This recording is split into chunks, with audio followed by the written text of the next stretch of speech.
Wow ha, coming from the people na nakasuhan ng pagpapakalap ng maling impormasyon, pinagtanggol guys. Itong si retired General Macanas at tinawag pang bayani. Tinawag nilang bayani. Talagang namang nakakatawa ang panahon at ang pagkakataon. Yung mga taong nagpapakalap ng maling impormasyon, siya pang tinatawag na bayani. So ngayon, panoodin natin tong video na to. Kasi ayoko naman na nagkakalat ng fake news, disinformation, malicious post. Gusto ko meron tayong basihan. At ito guys, ang sinabi ni Dr. Lorraine Badoy at ni Jeffrey K. Eric Celis. Sabay-sabay tayong manggigil. Kasi CMO operator and PsyOps expert ito si General Macanas according sa mga military officers na nakakakilala sa kanya, and he did a lot of good service to the country and to the military service. He's a hero. Yes. Pwede namang sinabihan. Imagine to do that to a hero. Oo. Pwede namang He's a hero. Yes. Pwede namang sinabihan. Imagine to do that to a hero. Oo. Pwede namang sinabihan siguro ni General Acorda, senior niya rin ito sa service sa security sector. Sir Macanas, sir, pwede ba tanggalin mo yung picture ko? Winawarningan kita, hindi totoo yung sinasabi mo, mali yan. And kapag inulit mo yan, can you apologize? Can you apologize? Yeah, make a disclaimer. Could be very disclaimer, clarify it.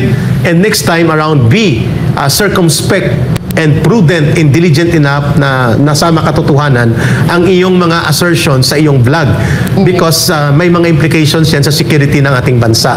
Siguro that could have been better, General Acorda, kung naging ganun po ang inyong paninindigan, but we cannot dictate on how you view and how you feel, how you will react, but we can comment na medyo matayog at mataas masyado doon sa calibrated response vis-a-vis sa degree at status kayo ni General Macanas na isa ng civilian.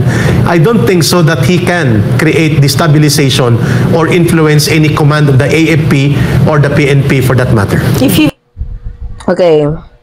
Okay, balikan natin yung sinabi niya na I don't think na kaya niya pang manghikayat ng mga tao, mga retired general para mag-create ng destabilization. Oo, sinabi niya na hindi siya nang babatikos.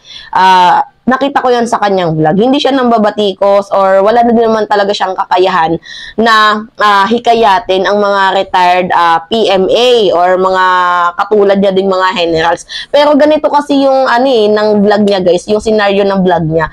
Sa vlog niya, pinapakita niya, hinihikayat niya ang mga viewers niya at yung mga retired generals na maghimutok, maggalit sa gobyerno. Sabi ko nga sa inyo guys, spreading false information and fake news is not an element of freedom of expression. Kailangan magkaroon tayo ng pagbayarin ang may kasalanan. At saka guys, ang haba ng panahon, 'di ba, na dapat sana nung time na nag-viral siya, sumikat siya, yung video niya na yun na umabot ng 100,000 views, sana yung ginawa niya is nag-sorry, nag-public apology. Dapat sana yun yung ginawa niya. Kaso wala Pinagdidikdikan niya na tama siya, na wala siyang ginawang mali, na, ina-uplift niya pa yung sarili niya instead na mag-public apology na lang sana. Kasi alam ko naman na mabait naman yan si PNP Chief Benjamin Acorda.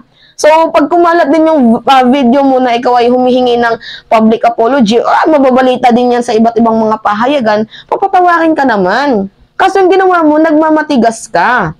Ngayon, ano yung kinakaharap mo? 'Di ba? Patong-patong na kaso. Baka malay mo, it can lead sa lifetime na pagkakakulong pa dahil nanghihikayat ka sa mga viewers mo na magalit at maghimutok sa gobyerno. Although hindi niya sinabi directly na hinihikayat niya itong mga retired PMA na, mag-disturb, mag-create ng destabilization. Pero sa kanyang vlog, guys, pinapakita niya na dapat magalit tayo sa gobyerno. 'Di ba, kalabanin natin ang gobyerno, kumilos tayo, tumindig tayo. Alam ko naman na napanood nyo na yung video na yon. So, ito kasing ginawa niya ni General Macanas, national problem to, national issue. 'Di ba? Sinabayan niya for the content, for the views, and etc. So, mali naman yung ginawa niyang pagsingit na part na yun. Tsaka yung ginamit niyang picture ni PNP Chief Benjamin Acorda at ni AFP General Browner. 'Di ba? Napakamali naman nun. Tapos ngayon guys, kahapon, nabalitaan ko na pinalitan na pala ni retired General Macanas ang thumbnail ng kanyang video at yung title. Pinalitan niya na. So, na-feel ko na, natakot itong si General Macanas. And this is not the first time na ginawa niya yon. Sobrang dami na. Yung pulburonic video pa lang, mayroon daw siyang pulburon video, hawak na daw nila, pero pag pinanood mo yung video, wala naman. Mga clickbait thumbnail, dapat sana, as influencer, 'di ba? Kung ano yung binabalita mo, alam mo kung ano yung binabalita mo, tapos sinabi ni General Macanas na nasa tao na yun kung maniniwala sila sa akin o hindi. Tama ba yun? Guys, totoo yun guys. Pakita ko sa inyo yung video ha.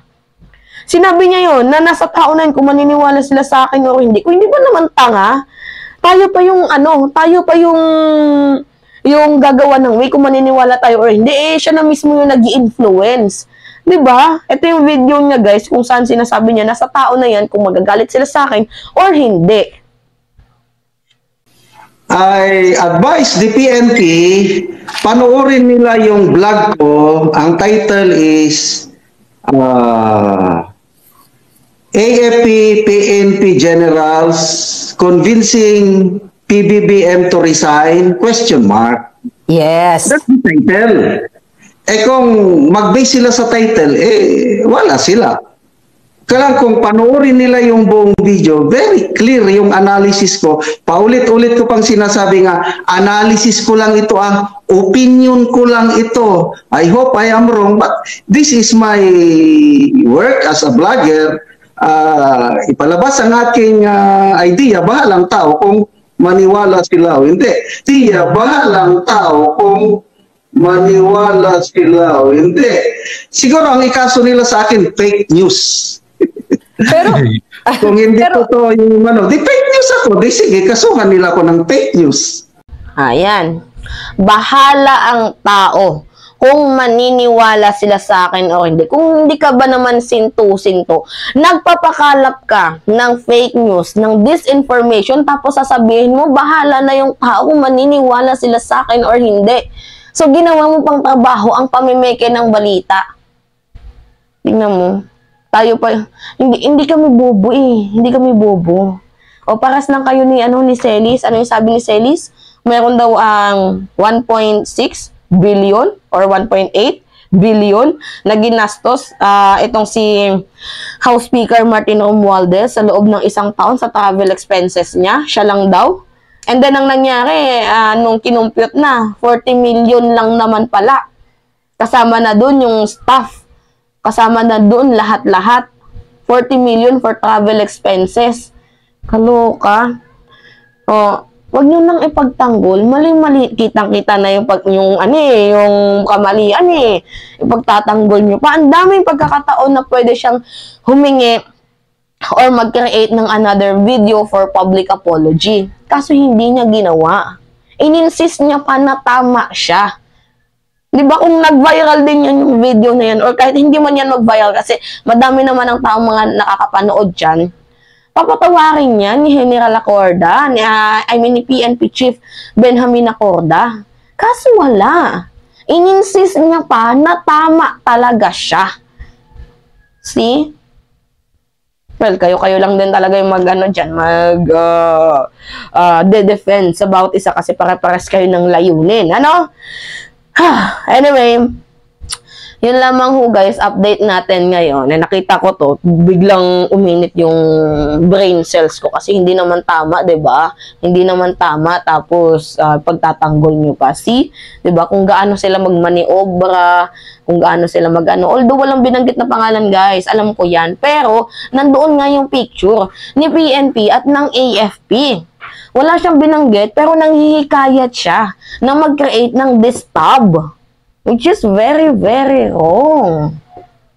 Diba? Mga tuwigang retired general.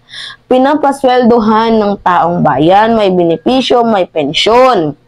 Tapos ano yung ginagawa? Nag-aakla sa gobyerno. So sana tanggalan to ng pensyon, ano? Pagmultahin ng malaki. Para naman ang natututo. Anyway, yun lamang ho guys. At it's me again, si Mima Alicia Nyo. At nagbabalik ulit para sa atin panibagong video.